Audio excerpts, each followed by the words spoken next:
Kalium adalah suatu unsur. Kekurangan kalium ada tandanya tanaman kita kekurangan. Khusus untuk tanaman padi ini berbeda dan ini juga sumber kalium. Sekarang kita bahas kalsium. Faktor-faktor yang dapat menentukan merah kita akan rentang terserang oleh penyakit mulai. Assalamualaikum warahmatullahi wabarakatuh. Kembali lagi bersama Pemuda Bertani, channel Lewang Tani. Gimana kabar sahabat muda bertani? Semoga selalu sehat. Sehat orangnya, sehat pula tanamannya. Di video kali ini Muda Bertani akan menjelaskan atau menjawab pertanyaan dari sahabat muda bertani yang bertanya apa manfaat dari unsur kalium dan kalsium buat tanaman kita. Ini di depan meja ini adalah contoh, ini adalah armen, ini adalah jekol, ini kalsium susu, ini kalsium, dan ini adalah kalium. Pemberian unsur kalium dan kalsium dapat kita lakukan dengan dua cara. Dengan cara kita lakukan dengan penaburan, yaitu melalui pupuk di lahan kita, dan yang kedua dengan cara penyemprotan melalui daun. Dan yang ada di depan saya ini, di depan Muda Bertani ini hanyalah sebagai contoh pupuk kalium dan kalsium melalui penyemprotan ke daun. Dukung terus channel Muda Bertani agar channel ini bisa berkembang, memberikan manfaat dan informasi khususnya dalam dunia pertanian. Salam Pemuda Bertani, petani sukses, Indonesia maju.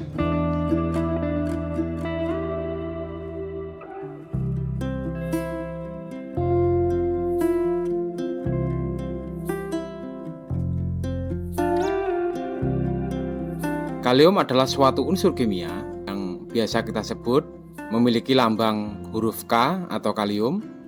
Fungsi utama kalium ialah membantu pembentukan protein dan karbohidrat. Kalium pun berperan dalam memperkuat tubuh tanaman agar daun, bunga, dan buah tidak mudah gugur ataupun rontok.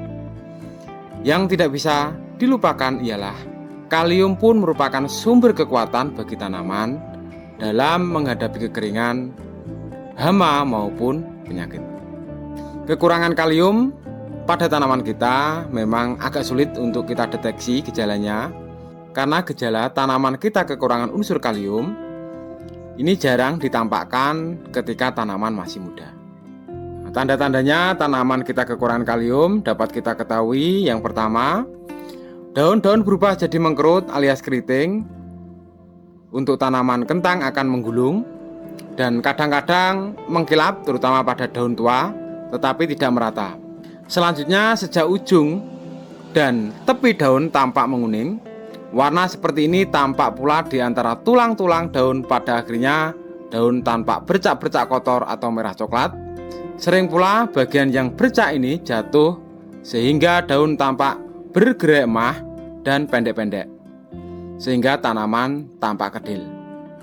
Yang kedua, buah atau umbi tumbuh tidak sempurna, kecil, mutunya jelek, hasilnya rendah, dan tidak tahan disimpan lama.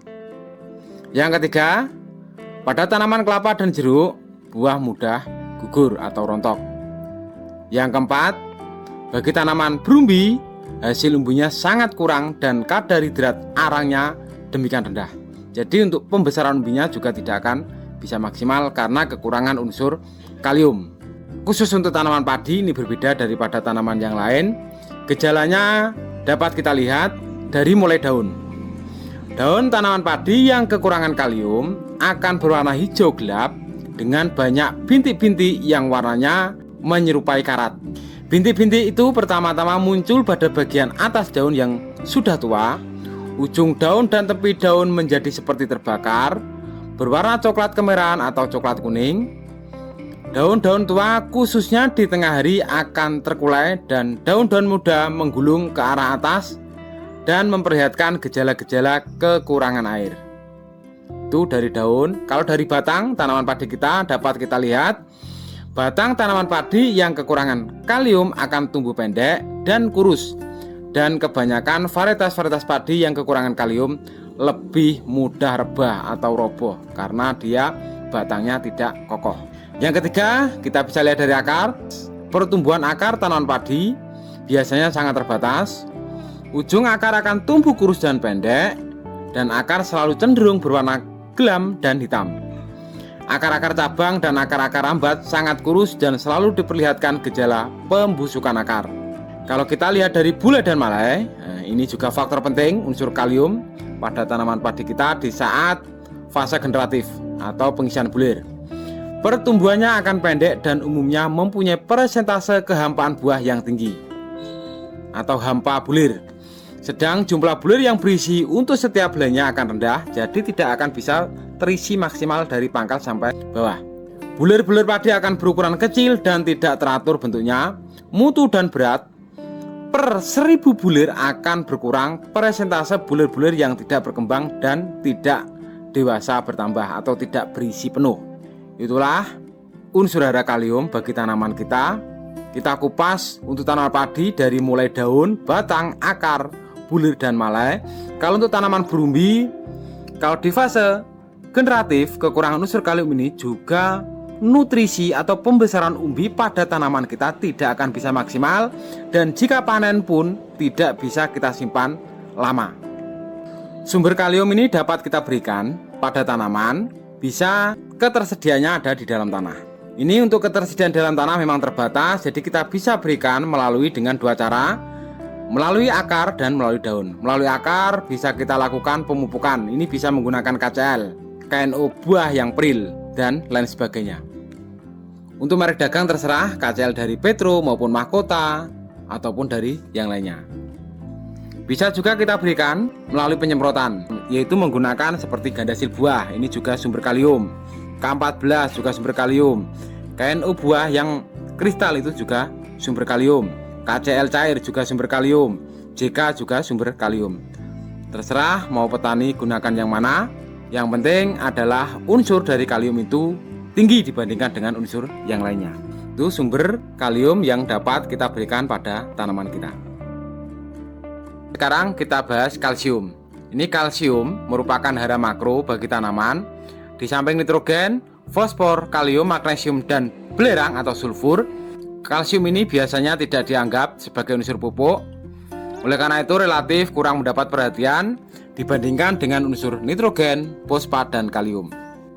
Pemakaian nitrogen, fosfor, dan kalium secara besar-besaran serta menggunakan varietas-varietas tanaman yang konsumtif terhadap unsur hara mengakibatkan unsur kalsium terus terangkut dari tanah secara terus-menerus, sehingga ketersediaan dalam tanah sangat kecil. Sumber kalsium ini juga bisa didapatkan tanaman dari tanah itu sendiri. Juga dapat kita berikan melalui pemupukan atau penaburan, juga melalui penyemprotan. Unsur kalsium ini dalam tanah biasanya juga akan hilang. Ini dipengaruhi oleh beberapa faktor, karena unsur kalsium ini bersifat kapur atau lapuk. Yang pertama, hilang terbawa air perkolasi atau air drainase, ini jika curah hujan tinggi. Yang kedua, diserap oleh organisme hidup. Yang ketiga, diendapkan kembali sebagai mineral-mineral sekunder terutama di daerah beriklim kering. Kalsium di dalam tanah diserap tanaman dalam bentuk Ca2+ yang berasal dari bentuk-bentuk yang dapat ditukar atau dalam bentuk larut air. Kalsium dalam tanah ini bisa berkurang, jadi pH bisa naik juga bisa turun. Ini misalnya karena pencucian atau penyerapan oleh tanaman, maka ia akan digantikan oleh bentuk dapat ditukar. Sebaliknya, apabila bentuk larut air tiba-tiba meningkat, misalnya karena pemupukan, maka keseimbangan akan berubah dengan arah berlawanan. Ini faktor-faktor yang dapat menentukan ketersediaan kalsium bagi tanaman. Yang pertama, jumlah kalsium yang dapat ditukar. Yang kedua, derajat kejenuhan unsur-unsur tersebut pada kompleks pertukaran. Yang ketiga adalah tipe kalori tanah. Yang keempat, sifat ion-ion komplementer yang diserap liat. Ini maksudnya adalah parasit yang ada di dalam tanah.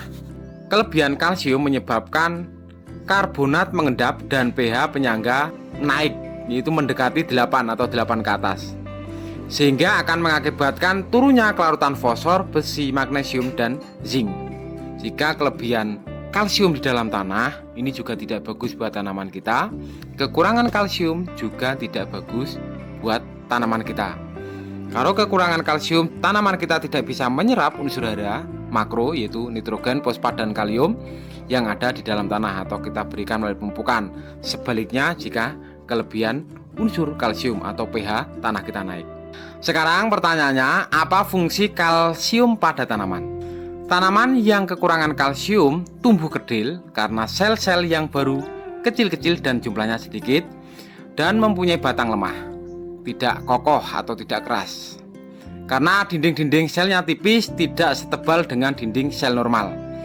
Kalsium relatif tidak mobil di dalam tanaman, oleh karena itu tidak ditranslokasikan dari bagian-bagian tua ke bagian yang lebih muda. Peran kalsium di dalam pertumbuhan tanaman kita: yang pertama, mendorong pembentukan dan pertumbuhan akar lebih dini. Yang kedua, memperbaiki ketegaran dan kesehatan tanaman. Yang ketiga, mempengaruhi pengakutan air dan hara-hara lain. Ini unsur hara makro. Yang keempat, diperlukan untuk pemanjangan sel-sel, sintesis protein dan pembelian sel. Kelima, mengatur translokasi karbohidrat kemasaman. Yang keenam, mendorong produksi tanaman pada padi, biji, umbi, dan tanaman lainnya. Yang ketujuh, membantu menetralkan asam-asaman organik yang bersifat meracuni. Ini juga bisa menetralkan pH tanah kita. Yang kedelapan, penting untuk pembentukan dan berfungsinya bakteri baik pada tanaman kita. Bagaimana gejala tanaman kita ini kekurangan kalsium? Gejala pertama akan teramati pada titik-titik tumbuh dan daun-daun muda. Bagian-bagian ini menjadi rusak dan klorosis, dan pada tingkat lanjut terjadi nekrosis pada tepi-tepi daun. Daun-daun dan akar-akar muda sering melekuk-melekuk, berkerut-kerut pendek, dan berlekatan satu sama lain. Pada tanaman tomat ditandai dengan penyakit yang disebut busuk pucuk buah. Pada tanaman tembakau yang kurang kalsium, daun-daunnya berlekuk-lekuk dan keriting. Sedangkan pada tanaman jagung, kekurangan kalsium menghalangi pemunculan dan pemekaran daun-daun baru. Daun-daun tertutup oleh geliatan yang menyebabkan daun-daun tersebut berlekatan satu sama lain. Untuk tanaman kacang tanah menyebabkan terjadinya polong kosong karena buah tidak berkembang. Untuk tanaman berumbi, bisa untuk tanaman bawang merah, ini daunnya lemas dan tidak bisa kokoh dan tegak. Ini juga rentan terhadap serangan penyakit, khususnya adalah jamur. Apalagi kalau kita tanam di musim penghujan, kekurangan unsur kalsium, tanaman bawang merah kita akan rentan terserang oleh penyakit moler. Karena perannya begitu penting bagi pertumbuhan tanaman, sementara ketersediaan di dalam tanah unsur kalsium ini juga terbatas, sehingga kita bisa berikan melalui penaburan atau melalui lahan dan juga melalui penyemprotan, yaitu daun. Kita lakukan penaburan tanaman kita atau kita ukur dulu pH tanah kita. Ini bisa menggunakan kapodolomit juga bisa. Untuk merek dagangnya terserah. Yang penting adalah kapodolomit. Yang kedua bisa kita lakukan melalui dengan cara penyemprotan melalui daun. Ini unsur kalsium baik di fase vegetatif maupun generatif juga sangat penting bagi tanaman kita. Ini bisa menggunakan kalau cair kalsium susu seperti ini hanya sebagai contoh. Juga ini adalah armen, ini adalah air daman semen, ini juga mengandung kalsium. Bisa menggunakan yang serbuk atau tepung. Tergantung dari sahabat muda bertani, pilih brand merek mana yang mudah kita dapat. Semoga bisa bermanfaat bagi sahabat-sahabat muda bertani. Manfaat pupuk kalium dan kalsium, jadi bisa membedakan antara perbedaan kalium dan kalsium untuk tanaman kita. Semuanya penting dan mempunyai fungsi dan peran masing-masing. Dukung terus channel Muda Bertani agar channel bisa berkembang, memberikan manfaat dan informasi khususnya dalam dunia pertanian. Salam pemuda bertani, petani sukses, Indonesia maju. Wassalamualaikum warahmatullahi wabarakatuh.